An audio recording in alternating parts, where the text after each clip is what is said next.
धन्यवाद के साथ स्तुति गाऊंगा, हे यीशु मेरे खुदा।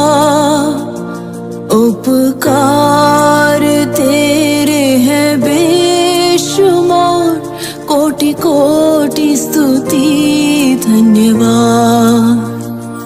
धन्यवाद के साथ स्तुति गाऊंगा, हे यीशु मेरे खुदा। उपकार तेरे हैं बेशुमार, कोटि कोटि स्तुति धन्यवाद। आप सुन रहे थे सुबह संदेश मॉर्निंग वॉइस। आप प्रभु का दास डेविड पी ऐसे गुजरात से वजन से बांटा जाएगा।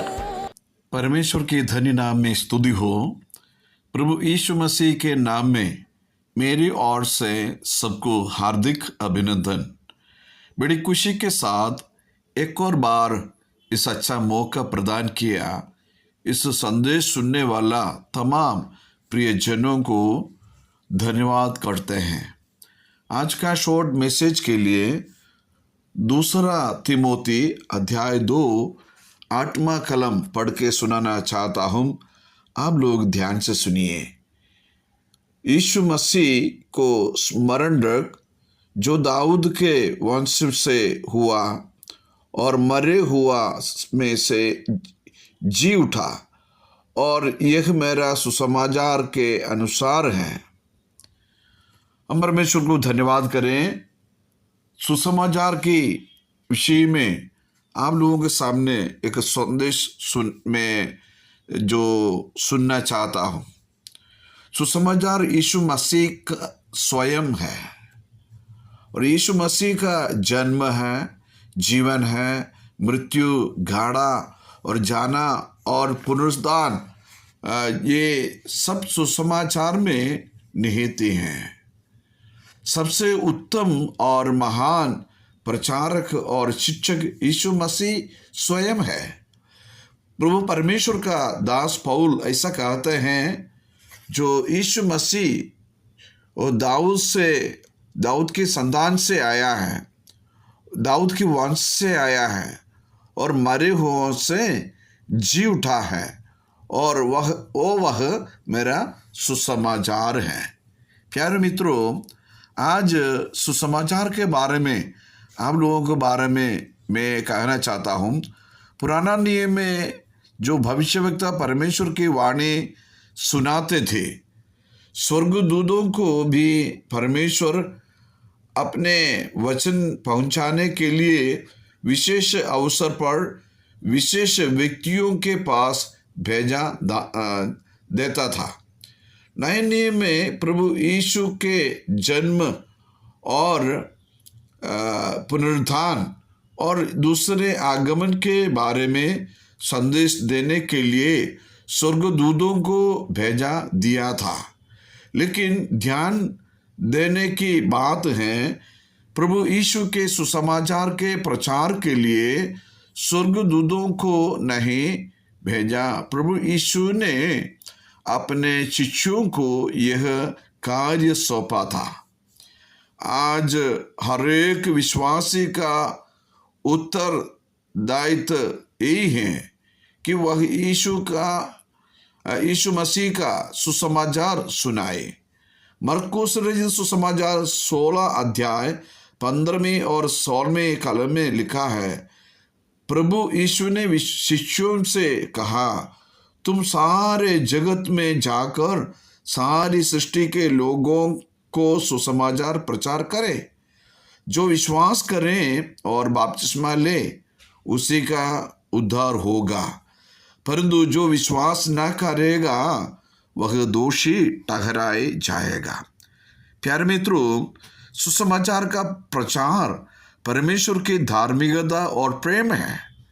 परमेश्वर हर एक व्यक्ति के बारे में जो चाहता है कि वह नाश ना हो, वह मन फिरवा का अर्थ यह है कि एक व्यक्ति पाप को मानने पाप को छोड़े और परमेश्वर की ओर फिरे, हर एक उद्धार पाए।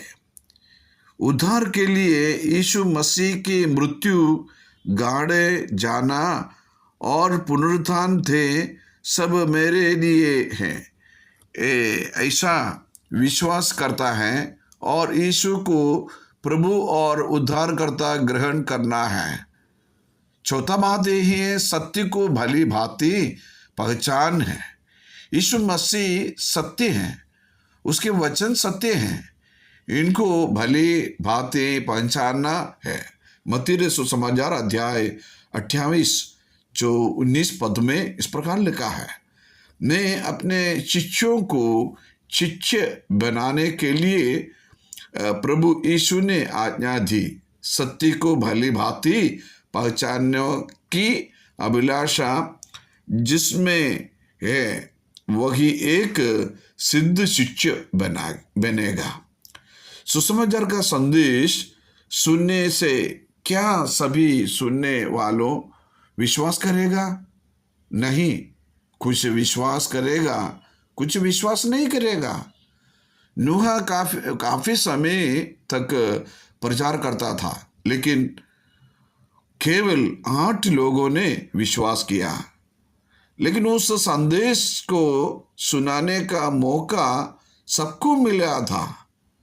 सबसे बड़ा प्रभावशाली कार्य प्रभु यीशु ने किया था। प्रभु यीशु के संदेश सुनकर कितने लोगों ने विश्वास किया था? बहुत कम लोगों ने विश्वास किया था। कुछ वो हम बाइबल पढ़ते हैं, जो हमारा काम से हम उद्धार नहीं पा सकते हैं। प्रभु यीशु मसीह पर विश्वास करना बहुत अनिवार्य है। सो प्रभु यीशु के संदेश को सुनाना के उद्देश्य यही है, सब लोग पाप से उद्धार पाएगा और सब लोग नाश से बचाने के लिए और नरक से बचाने के लिए, और ये उत्तरदायित्व हमारे पास प्रभु सौंपा दिया है। इसलिए हम सुसमाचार प्रचार करता है। प्यारे मित्रों, इस सुसमाचार आप अंगीकार करके प्रभु यीशु मसीह को ग्रहण करना बहुत आवश्यक है। क्या कोई कहेगा कि यीशु मसीह के प्रचार की या जीवन की कमी के कारण लोगों ने विश्वास नहीं किया? कभी नहीं कहेगा। प्रेरित पौलुस अपने उद्धार के दिन से सुसमाचार को सुनाने को तैयार हो गया। जिंदगी भर बड़ी विश्वास योग्यता और लगान के साथ पौलुस ने यीशु मसीह का सुसमाचार सुनाया और गवाह बना रहा। उसने कहा, यदि मैं सुसमाचार